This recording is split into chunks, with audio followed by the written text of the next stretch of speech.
కాదయ్యా, ఒక మార్గాన్ని తెలియపరిచేది కాబట్టి ఆ మార్గాన్ని మీకు తెలియపరచడానికి ఈ కాలనీలోకి వచ్చి ఉన్నాను. పరిశుద్ధమైన బైబిల్ గ్రంథమును మనం అడిగినట్టే మన బ్రతుకు పాఠాన్ని మనల్ని నడిపించేదే దేవుని వాక్యం. ఆ వాక్యాన్ని వింటే బ్రతుకుతామయ్యా.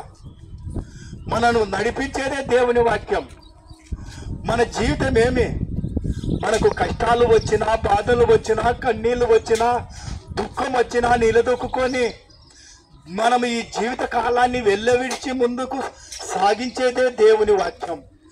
ఆ వాక్యాన్ని తెలుసుకున్న వారందరూ జీవిస్తారయ్యా.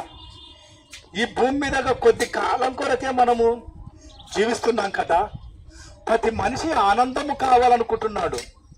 సంతోషములో ఈ భూమి మీదగా భక్తులు కూడా ఆనందము, ఉత్సాహాలు ఎన్నో గమనికలు చూస్తున్నారు. కాదయ్యా, దేవుడు చెబుతున్న మాటలు వింటే మనం బ్రతుకుతాం.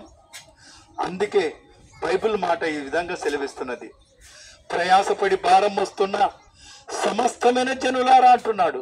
సమస్తమైన జనులారా నా వద్దకు రండయ్యా, నేను మీకు విశ్రాంతిని కలగ చేస్తానని తెలియపడుతున్నాడు. అవునండి, ఏ భేదం లేదయ్యా. అందరూ పాపము చేసి దేవుడు అనుగ్రహించే మహిమను పొందలేకపోతున్నారు. నీతిమంతుడు లేడు, ఒక్కడు లేడు, గ్రహించేవాడు లేడు, దేవుని వెతుకువారు లేరు, ఒక్కరు లేరు. ఈ భూమి మీదగా ఈ 60-70 ఏళ్ళ జీవిత కాలం కొరకే ముగించుకొని వెళ్ళిపోతున్నాం. అవును, ముగించుకున్న మనిషి ఎక్కడికి వెళ్ళిపోతున్నది చెప్పేదే బైబిల్ అయ్యా. బైబిల్ మతాన్ని ప్రకటించడానికి కాదు, ఇది ఏదో లాభ సాధన కొరకు బైబిల్ కాదు.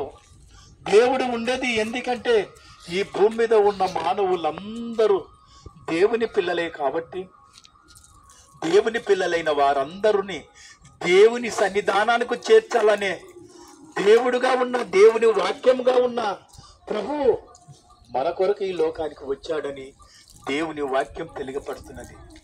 అవునండి, ఆ వాక్యమే శరీరాన్ని ధరించుకొని ఈ లోకానికి వచ్చినది. వాక్యమైన యేసుక్రీస్తుని నువ్వు తెలుసుకుంటే నువ్వు జీవిస్తావు. ఈ జీవిత కాలములో కొన్ని కాలములు బ్రతికిన మరలో బ్రతుకు ఉన్నదని ధైర్యం కలిగి బ్రతుకుతావు. ఆ బ్రతుకుని తెలియపరిచేదే దేవుని వాక్యం. దేవుని మాటలు మీరు వినాలయ్యా. దేవుని సన్నిధానంలో ప్రతి కుటుంబాలు నడవాలయ్యా. ఈ లోకం కొద్ది కాలమైన బ్రతుకులను మనం ముగించుకున్న తర్వాత మన జీవితానికి ఒక గమ్యాన్ని చెప్పేదే దేవుని వాక్యం. అవునండి, ఏ భేదం లేదయ్యా. అందరూ పాపం చేస్తున్నారు. యవనులు పాపం చేస్తున్నారు, వృద్ధులు పాపం చేస్తున్నారు, పిల్లలు పాపం చేస్తున్నారు. అందరూ దేవుడు అనుగ్రహించే మహిమను పొందలేకపోతున్నారు.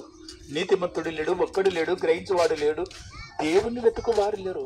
అందరూ తన ఇష్టమైన మార్గములో నడుచుకుంటున్నారు. కాబట్టి దేవుడు అందరిని పిలుస్తున్నాడు.